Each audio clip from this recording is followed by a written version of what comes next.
And on the number 4, we have the Micromax Canvas A1 with Android One, which currently does not run on Android One, but surely we'll get the update by January for the Android 5.0 Lollipop.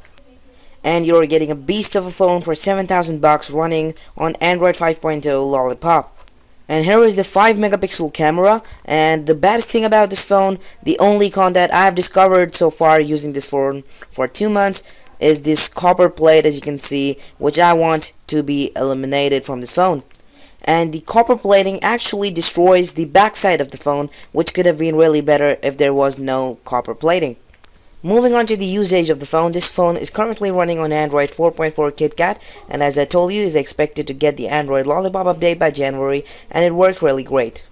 And the phone as of now is working very fine. Android Kitkat is working very fine, and I have installed over 2 GB of apps in the internal storage directly, and the phone isn't botching since I've been using it for 2 months, and the Lollipop update will really get this phone going and will be great for this phone. This phone has a 1.7 GHz quad-core Cortex A7 processor, a 5 megapixel rear camera, 2 megapixel front camera, and the phone works really fine. And I hope to see Android Lollipop work fine on this phone as well.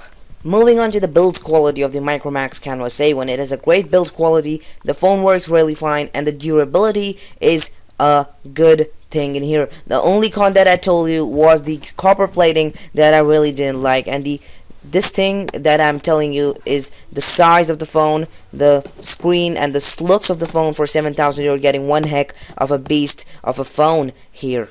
You can buy this phone for 6,500 bucks on Amazon.in. I'll put a link in the description. And if you want to buy this phone, this is one heck of a phone, as I told you already. And those guys who are looking for a 7,000 phone, you should go for this Micromax Canvas A1 instead of the Moto E. So I'll rate this phone 3.9 from 5.